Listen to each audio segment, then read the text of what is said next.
Hi, I'm Dr. Clare Steffen, and I'm here today to talk to you about message music. Um, my background is I'm a psychologist. I'm also a naturopath, and I'm a certified drug and alcohol counselor, certified natural health professional, and master herbalist, and life coach, wellness coach, and business coach. And basically, what that means is that, I've worked with people in many different settings, individuals, couples, families, and with all different kinds of situations, and looking for ways to help people be able to soothe themselves and finding different approaches to doing that. Sometimes it is through talk therapy, sometimes it's through couples work and family work.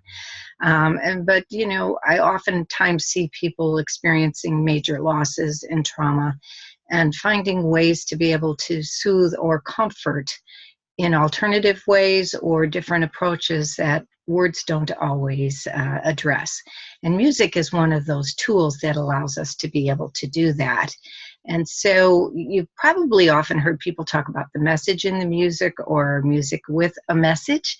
And what I'm suggesting, along with my new friends, Denny Jenkins and Michael Jenkins, is that we simply refer to this as message music. And today I want to talk about that a little bit and help you understand why that might be a good term for this category of music that we're proposing be its own separate genre. And I'm thinking of it as a universal genre because it's multifaceted in roots. It's actually been around forever. It just hasn't had that label or that title for us to refer to it as. But you'll find messages in music, whether we're talking about gospel music, spiritual, soul, rhythm and blues, folk, and even, things like cowboy music. I can't think of a genre of music in which you can't find a message or a meaning that can bring comfort and, in some cases, empowerment. And so what we're saying here simply is let's just refer to this as message music, as its own universal genre. And so when you look at music, you can find it pretty much in any event in history in which there is social change occurring. In my lifetime, I think about it back in the days of the peace movement, the women's movement, the Black Power movement, and so many different kinds of music came out of all of those different movements, and they created such a powerful message for us to unite and to come together in strength and to overcome some of the issues of segregation, or social unrest, and so what I think about is that in any time in which we experience social discord, there is music that brings people together, and it's a way for people to express and rise above their difference and transcend. And that's, I think, really part of the power of message music. And so, as I said, sometimes you think about message music and you tend to categorize it as music that comes from a church, or it has a spiritual connection to it. And although that is definitely true, and that can bring people together as well, when we, go to that place for comfort, that we can find through our spiritual experience. There is other ways that we can experience that same level of consciousness, that same level of awareness, and increase social awareness to be able to connect to one another in an empowering way. And that can be done through music of, like, Denny Jenkins and Michael Jenkins talk about Earth, Wind, and Fire, also one of my favorite groups, but how they bring that kind of message through their music. I think of folks like Stevie Wonder, and there's just so many different examples in my lifetime of music that really helps raise the spirit and helps empower people. And myself, I write music, and I always refer to it more as intuitive music because I'm not particularly gifted at being able to write notation. It more comes to me, as many musicians will say. Music is just something they received, and I tend to hear it, in my head, and I receive those lyrics and be able to kind of pull it together through the help of other musicians. And so I find that In my case, because of my interest in psychology and working with people in a psychological way, most of my music is designed to promote healing and kind of a meditative or transcendent state. So that's another kind of form of message music. So what I'm suggesting here is that there's different types and purposes of message music. You'll find it in religious music. You'll find it in music that's meant to increase social awareness or consciousness. And you'll also find it in healing or meditative type music. So the other thing I want to talk about today is that we respond to music in an emotional way. And that means that when we feel the music, we respond through our brain and then throughout our entire body. We experience that.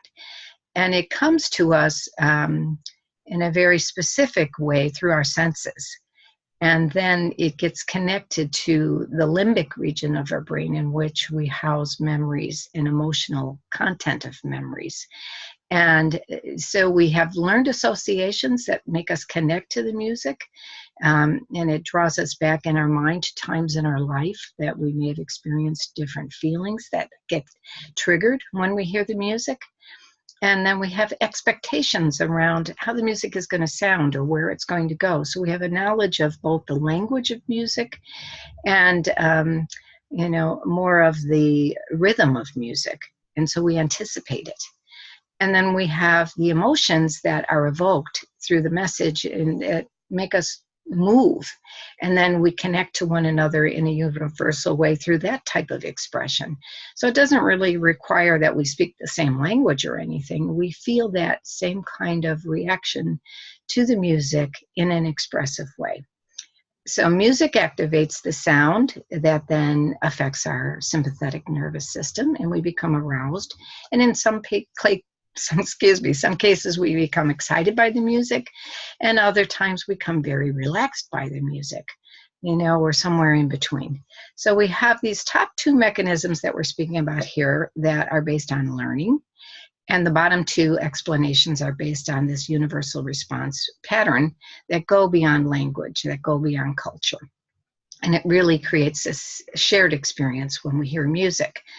And, I think it was Stevie Wonder that said, that music is really the only thing we have that is the most integrated, and so it really doesn't require that we share the same culture in some ways. We can experience the same kind of feelings because feelings are also universal.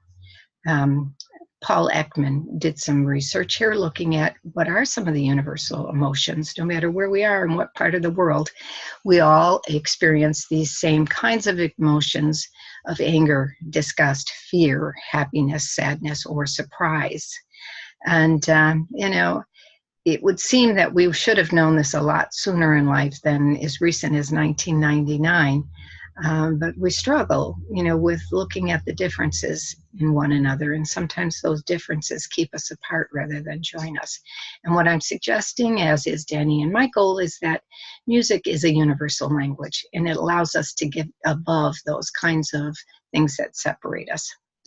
So then Robert Plutchik, looked at there must be more to this than just these simple 6 biologically based emotional responses. And, he started to think of it more in a global way, and that it's much more expansive, that we have different levels of intensity, different kind of frequencies around these emotions. That makes it much more expansive. So he came up with this wheel of emotions.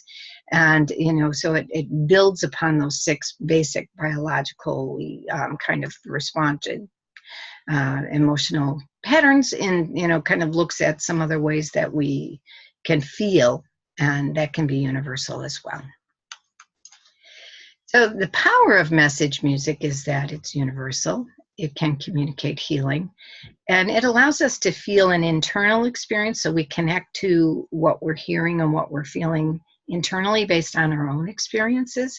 But it also can allow us to connect to others in an external way. We can feel this whole range of emotions that have social meanings because they happen in the context of our particular culture, but it can help us understand other people's culture as well. And so music tends to take a time capsule, if you will. It brings us back in time when we hear it to what we were doing at that point in our life and what we were experiencing. But it also allows us to transcend situations. And that's why it's so powerful when we're in times of social discord that, people can forget their troubles, they can forget their differences. And for that time and space, they connect to one another.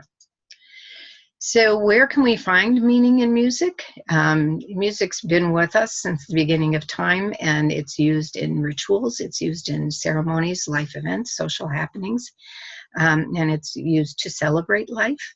It can help us experience consciousness at a different level. And there's so many different ways that we can be conscious that we're not even able to measure at this point in time, or that we're not even aware are occurring. The classic example is when you get in your car and you drive someplace and you're kind of in a different zone, and all of a sudden you're there and you don't even realize how you got there. You just were in a different place in terms of that conscious thought. So, the meaning in the music can help us find a personal meaning for ourselves. It can help us connect internally, as I said, and externally. And it can help us heal from specific losses or traumas in time. And, when you go back to that space and time, you can feel that pain again, but sometimes you can feel it with a little distance and not so sharp a pain. It's allowing us to be more adaptive, to connect to one another in a less judgmental way. It can replace feelings of isolation and loneliness when we come together to celebrate with music.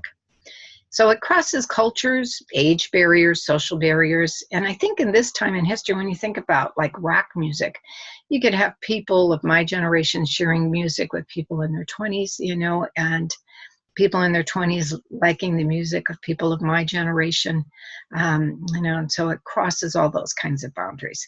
Helps us connect globally, and especially now, when we have access to, internet services, internet radio, and we can, market music in such a different way and share it, so you have a shared experience that we wouldn't previously have had access to. Unites us as one.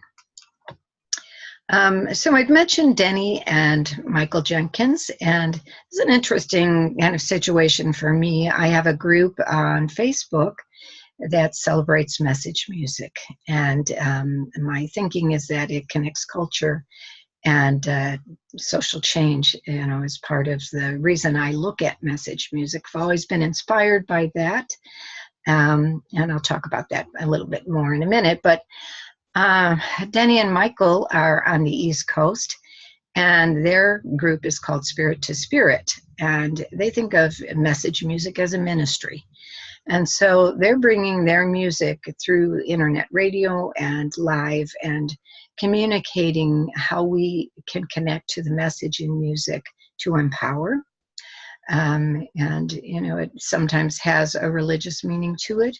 But as I said earlier, they're very inspired by the music of Earth, Wind, and Fire. And so they have that kind of vibe to their music.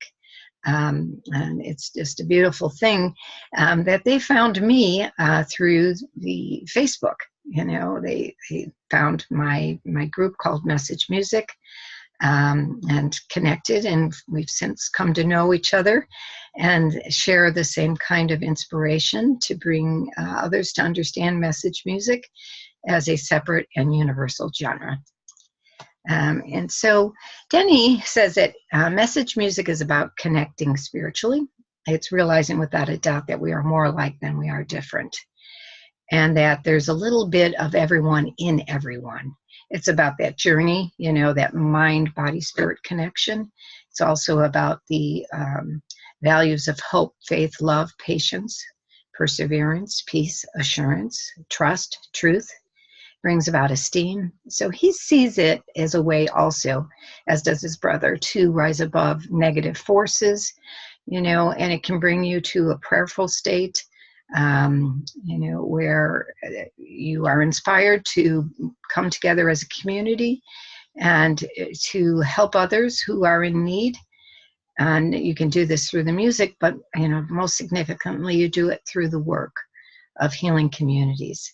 And so he shares the same vision in which I do, that music is really here to help us heal, and that it's the messenger, and that it allows, in some cases, for rebirth.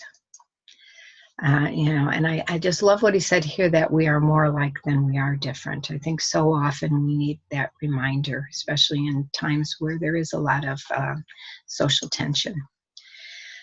So I'm thinking, as I said, that music is here because it helps us heal. And it's always been a way to communicate our feelings, our struggles, and a need for change. And it's a way to communicate across racial, cultural, and social barriers. It uplifts, it inspires. There are many different historical examples of music and how we've used it to transcend conditions of oppression, and that it really can be a vehicle for social change. Music can serve the function of healing and finding ways to reach out and help others transcend. It's used in ceremonies, rituals, cultural celebration, and it's a way to communicate and bring people together to share emotions and to connect. And that can be done in a very universal way. It also brings about a shared vision of acceptance. And acceptance doesn't always come easy, in life. Sometimes we tend to come from a place of judgment. And for that moment when we're listening to the music together, we can forget the judgment, and we can, really accept one another at a different place. So when we listen to music, it brings about memories, like I said, and we can experience that whole range of emotions that have social meaning for us. Can connect us to people that perhaps we've loved and lost. And there are time connections to music. And we don't always have the words to describe the feelings that we experience when it comes to music. Because it happens in the context of culture, it creates that time capsule. And it transports us back to the time when we hear the music. Music, in that way, is its own truth. It returns us to a previous time, and we re-experience it through the music, and we have memories and perceptions related to those events. And sometimes we have new experiences or new views of it as we change and have different experiences that affect our perception of the music. So when we join together, we share a vision in music, and we connect to one another. And for that moment, we set aside our differences, our judgments, our criticisms, and we do come from a place of acceptance. Music also has social value. It's inspirational, it's uplifting. It can be found in all categories, like we talked about earlier. And it has an intention to create this separate genre here that we want to call message music. It recognizes the social value and necessity to preserve it, and that this is part of the music history that we want to recognize its contribution to music's social experience, social change, and the cultural purpose and meaning that music from all these varied genres have. I started off with an interest in music because I was raised with it in my household. My mother was a musician. She played within the church. She played organ. She was a vocalist. She played violin. And because her lineage is Irish, her parents were from Ireland, and she played fiddle, as did her brothers. And so I grew up with an appreciation of all kinds of music that she exposed me to. And I was born with the ability to hear a tune, be able to replicate it, and not necessarily read music very well, like I said, but to be able to share the music. Oh, there's the voice of my dog, Timon. But anyway, when I was about 15, I had a vision to bring together some of my friends. We went into nursing homes, convalescent care facilities, and we brought music and dance and different skits and forms of entertainment to the people that were residents of these facilities, because I've always recognized that some of these folks were experiencing such isolation. And as Margaret Mead would say, we warehouse our elderly and are disabled, and I wanted to just bring the joy of music to folks who otherwise may not experience it, never thinking that that might be part of my career path. In my mid-20s, I moved to California, and I was fortunate in that I was hired by a community college to bring music therapy to different locations. I went to many different retirement homes, nursing homes, VA centers, VA hospitals, and I was able to play my guitar and lead music therapy groups that involved singing and reminiscence. And it was really fascinating because I would see people transpose from a state of being very regressed, very depressed, and non-responsive. And once they heard my singing and they heard the guitar playing and they heard the song and they knew the words, they would awaken. And even people who had very little short-term memory had this long-term memory that they knew all of the lyrics, and they would start singing in a very animated way, and they would come to life. One of my joyful memories is about a woman who was 105 years old. She no longer had vision. She had very little hearing, enough to really feel the rhythm of the music. And once I would start to play, she would belt out gospel music, and she was just purely a joy, So I, as a psychologist, have, been trained in wellness, and no matter what kind of work I'm doing, no matter where I'm at, I come from that wellness perspective and a self-healing model. I don't want my patients or clients to become dependent on me. I want them to be empowered to know that they have the ability in many ways to heal themselves and their brains. And that's more of a naturopathic point of view that you don't see in all of psychology, but we're starting to see more of this with the mindfulness movement. And as I said, the music comes to me. I just kind of receive the lyrics, and the songs come, and I have an intentionality or focused vision to bring about healing and wellness through my music. And I'm very invested in overcoming the sickness model that is so prevalent in our medical model and approach to treatment. And I think of, ways to integrate this approach to psychology and to incorporate other forms of what we call alternative healing, but that's not really accurate. I think of it more as earth healing, herbology, and some of the other techniques have been around longer than allopathic or westernized medicine. And so we've got to kind of reverse there. And so it's really not an alternative, it's just really something that's always been with us, as has message music. And so it's just kind of relabeling it to draw attention to something that's old knowledge, something that's always been there, but maybe has been forgotten. Just like what happened with herbology, as we, became more adept and adjusted to westernized medicine, we started to forget about the power of earth medicine, and sometimes it's actually more powerful and has less side effects. And, there's a lot of power like that through music too, that you can see remarkable changes in people's brains and their ability to heal. One of the places I worked through the course of my career was in Indian health, and it took me a little time to adjust to the idea that, we would use the terminology Indian. Where I came from, it was proper to say Native American.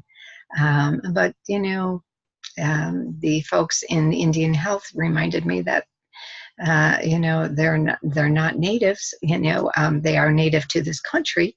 But, Indian was a more comfortable label and phrase. And so I had to adapt to that a little bit. But I grew to love the idea of the percussions and the sounds of, earth music, the rhythm of it, and was so influenced by that. And I actually wrote this music before I moved west and started to work in Indian health. So I was already receiving that kind of message that I would be going in that direction. We had drum groups in the Indian health community in which I worked. And I had to kind of figure out how was I going to connect with Indian people? Why would they trust me? Many of them were disenfranchised from their culture. Many of them had intergenerational trauma. And here I am, this basically Irish Catholic gal, very white skinned, and why would they trust me that I should know anything about Indian culture? And as I delved into understanding, Irish and Celtic culture, I saw that there was a parallel in history of what was happening in Ireland, where my ancestors came from, that was happening at the same time here in the United States, in terms of the struggles, but also in terms of the ability to rely on the earth for healing medicine. And so that's how I came to this title, and using this as, which involves guided imagery and relaxation. And my message music is always written in such a way that I bring people on a journey that induces self-hypnosis. This other CD, Angelic Awakenings, I've published some books, and at this point in time, I was helping a woman publish her book called Angelic Awakenings, and this music was complementary to her book. But it was also written as a way to help me work through grief. I had lost a number of family members. One, rather tragically, was my niece, was only 17, and she was killed in a car accident. And just a few years before that, I had lost my father, and sometime shortly after, I'd lost my mother. And so I had all of these dear loved ones in my life that I was having to adjust to the loss of. And around that same time, this music just came to me, and I received it in such a way that I was able to work with a musical arranger and wonderful vocalist, Sandy Hayes, and put together Angelic Awakenings. So Spirit to Spirit, they work in a similar way. Their music is also very intuitive. And Denny and Michael see music from the view of ministry, and they formed a nonprofit organization to promote the vision of their music. They have a totally unique approach to music. And it's not necessarily a new kind of concept. It's just the way we're going to talk about it. And so what I'm suggesting, and I have some other folks like Denny and Michael Jenkins from Spirit to Spirit, is that we look at it more like